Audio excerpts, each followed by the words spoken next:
Okay, this is on our way to this new garden that we're going to be visiting today, and we are in Illinois, and this is again a couple hours outside of Chicago. And look at this beautiful view. I think people think Illinois is mostly crops and flat ground, farm ground, but we do have areas that are absolutely beautiful and very, very treed. Okay guys, it's going to be another great day. We are here. We are at the Weber House Gardens, and this is a private garden that we are going to take a tour of and check out. So let's get going. Look at that door and the beautiful flowers. So let's go in and check this place out and look at the gardens. But I like the peek through the English cottage. That is just gorgeous.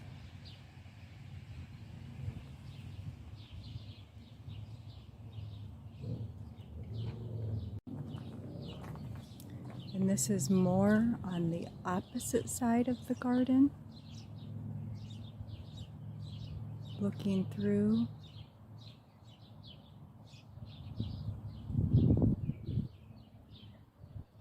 Looks like this was a bunch of peonies that is all finished blooming. But do you see on the far side, past the well, there's another matching door that matches the door that I'm standing at. Let me back up to that.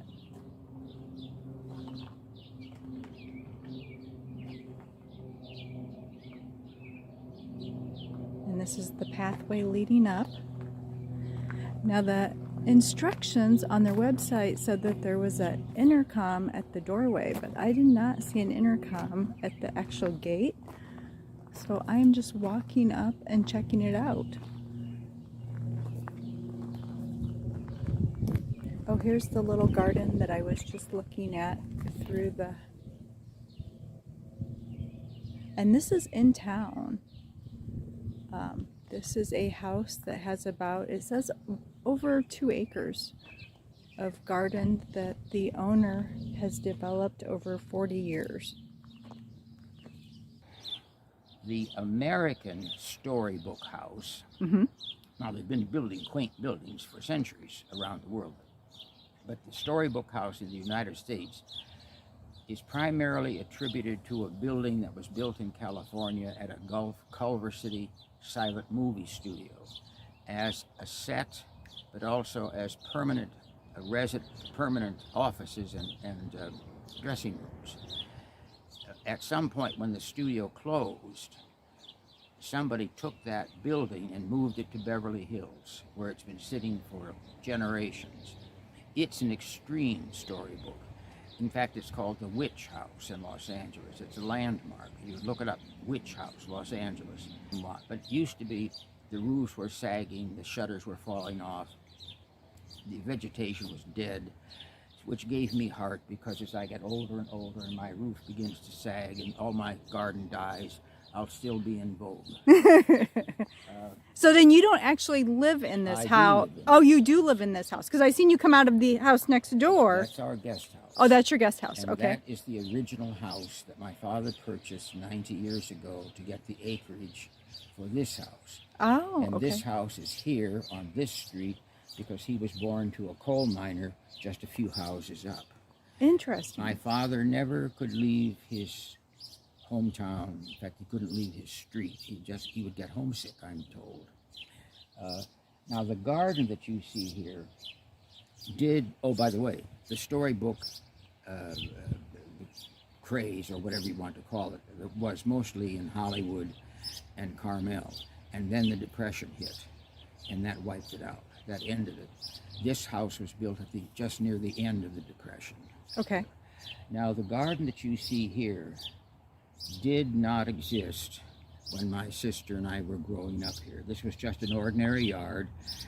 It had been landscaped, so I'm assuming that was somewhat unusual during the Depression and in a small town. but it certainly was not a garden. Okay. So everything you see here, I've done. There isn't a stick, stone, plant that I haven't dug, hauled, moved, made. I was the case study for the American Psychiatric Institute. We call this an English garden in the arts and crafts style of the late 19th, early 20th century, part of the whole arts and crafts movement.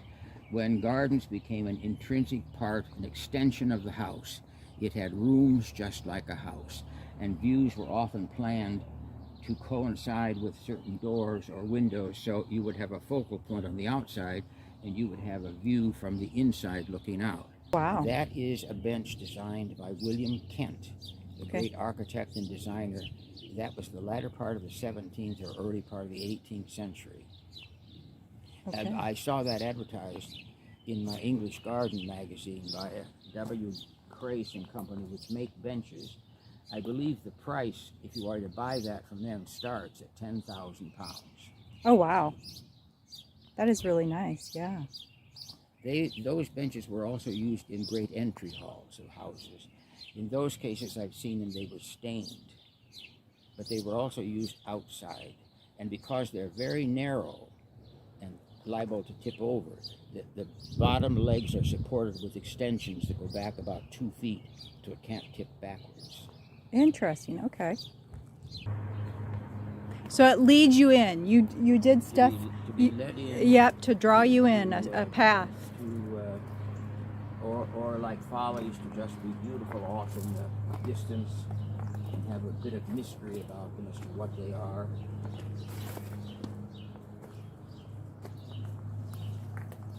And I like your use of gates throughout too.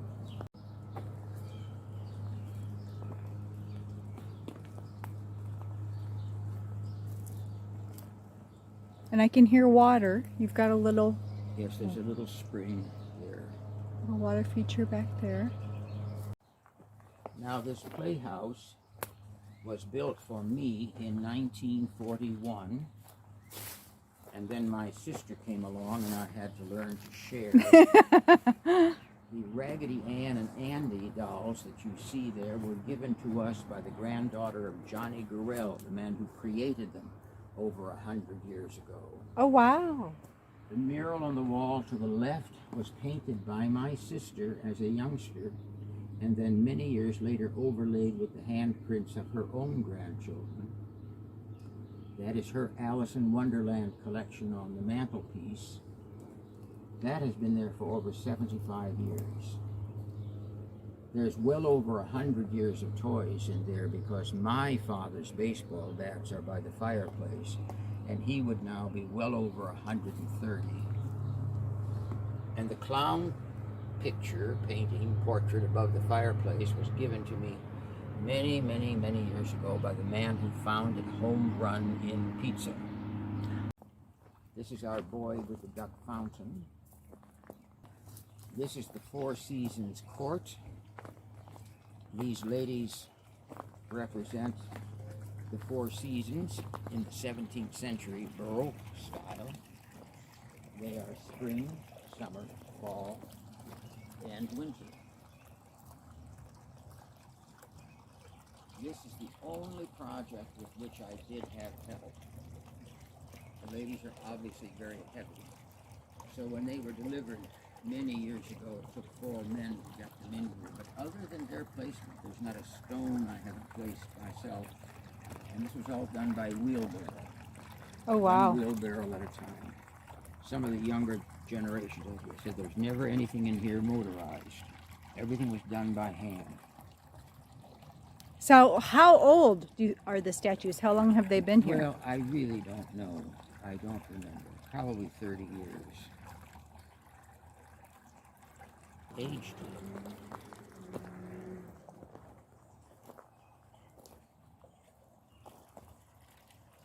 I just can't believe you've done this all yourself. I mean, I know you have, but, and I know you said, I've seen on your website 40 years that it's taken to do this, but oh my gosh, this was like your passion. Oh, yes.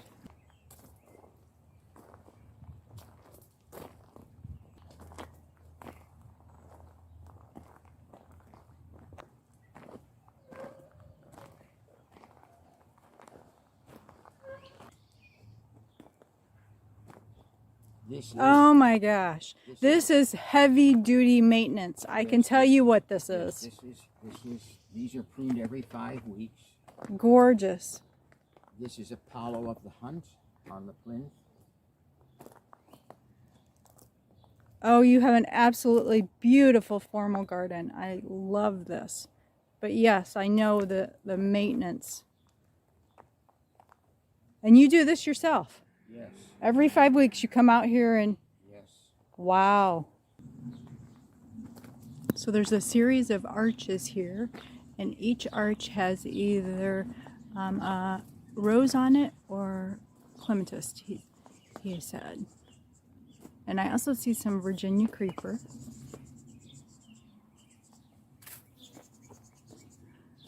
And he made all of these walls to give it the secret garden feel over the last 40 years, and they were a combination of wire and lattice and wood.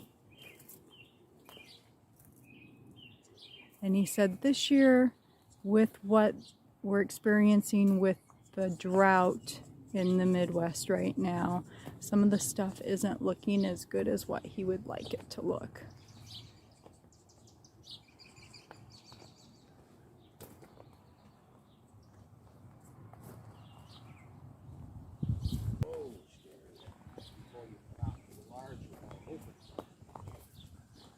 Oh yeah, this is very pretty. This is the Lutyens Garden. This is named for Sir Edwin Lutyens, the architect with whom Gertrude Cheetham created many of the great Edwardian gardens in England. This is his bench design behind you. That's a Lutyens bench. Technically, it's the Teakum bench. That's the name of the estate for which it was designed in 1910. I think it was 1910. He built and designed the house, the garden, and you know, all the benches and furniture for the garden. But he was primarily an architect. He built huge houses the size of high schools. In fact, the Teakum estate, the house and garden for which that bench was designed, was on the market a few years ago. You could have had it for 35 million pounds. Wow. But he primarily did residentials and huge buildings. He also is responsible, he designed and built the capital of India. So if you go to New Delhi, the entire Capitol complex was designed by the man who designed that little bench. Interesting.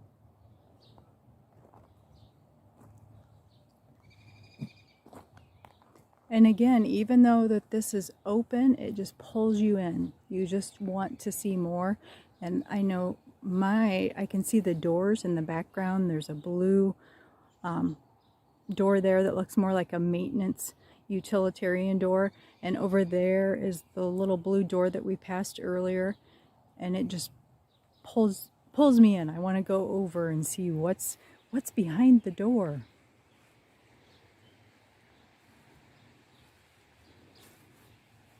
And I don't know if you heard on video, since I wasn't thinking that I would actually get a tour from him, the owner himself, today. I didn't bring a mic for him, so I'm not sure if you can hear him, but I did want to tell you he does all of this himself, and he's in his 80s, and so he maintains all of these gardens by himself. And he is looking for volunteers. If you're in the Streeter, Illinois area and would like to come and volunteer, he would take your assistance.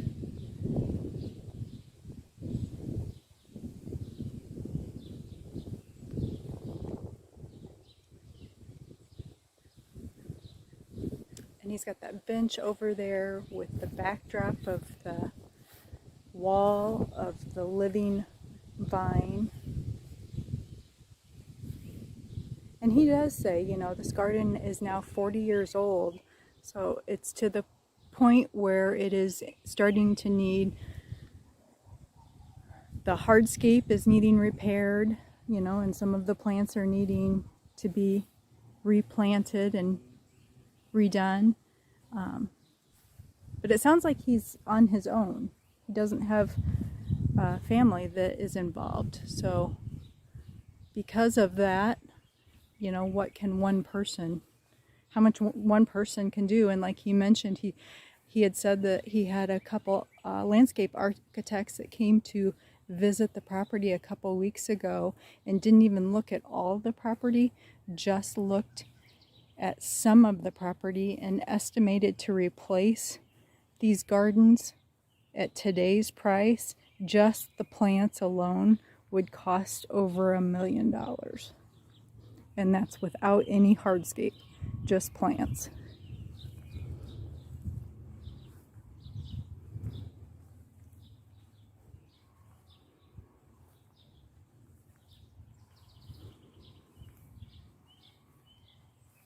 There's a pretty pink rose with the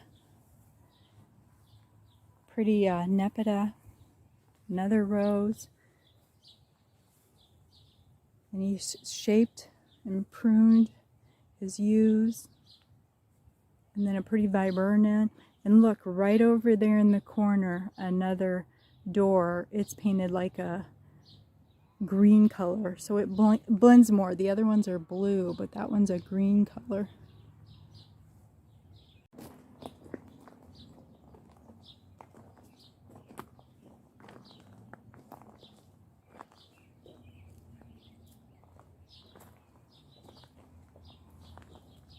And this building is our little folly building. It has no purpose other than to provide a background for the garden.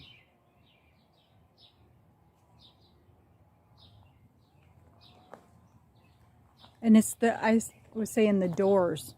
Yes, that door actually leads out to an area behind the wall, so we can do. Yucca was one of Gertrude Jekyll's signature plants. All of her gardens had yucca. Dogwood. So I use lots of dogwoods in the garden because of the variegated leaves, because they add, again, a different color. In shade, they brighten things up. But they are aggressive. I mean, they grow and they can get spindly. So as you can see, you have to trim them. Trim them back sometimes. Oh, and you've got ivy growing in here. All kinds of ivy.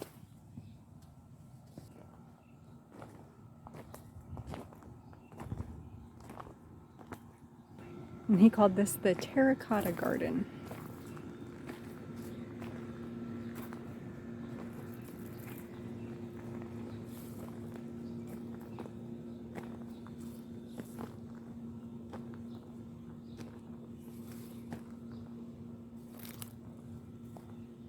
And this is the back of the house.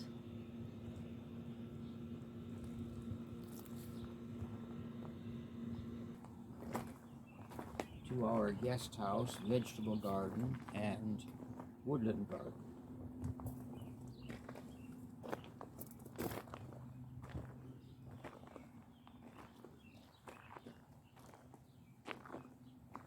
So he does run an Airbnb. So this is his guest house for the Airbnb to stay here. This is actually designed to be a potager or potager. I hear it pronounced many different ways, even though I've looked it up on the internet. Even they don't always say it the same way. But it's in the French style, or a formal style. You have 4 square vegetable beds with the paths, the well, which is connected to a cistern in the center, and it has gates on either side. I was, years and years ago, I was thrilled to find that boxwood will seed, and you'll find lots of little seedlings around. So this spring I took 100 seedlings from one of my gardens, and I have planted a box hedge around each of the squares. So eventually there will be a low hedge around each of the vegetable squares. Some are of different sizes, but as they grow, not in my lifetime probably, but if they grow, you can trim them, and we'll have yeah, filled in. Yeah, I see what you're saying right there. I see box. Some of them are tiny. Tiny little some ones. Some are bigger ones. Mm-hmm. And they'll eventually grow. The same, I created the circle hedge around the pond, the little fountain in front of the 4 ladies. Mm-hmm. Is from our seedlings. It's greatly satisfying. Okay, this is the woodland garden.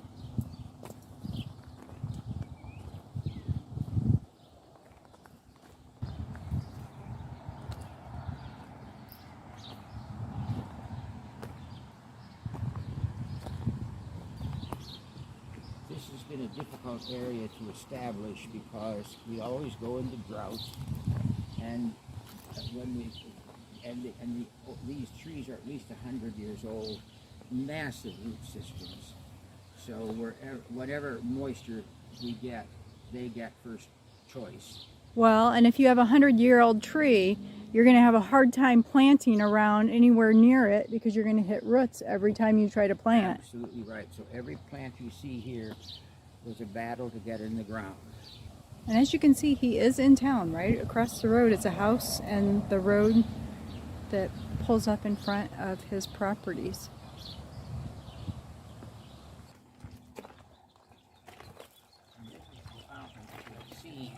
Now this is different than the other fountains. This is not for ornament. This is utilitarian. Now, not this one, but this style of gardens where you get water, wash your hands, take a bucket and fill it up.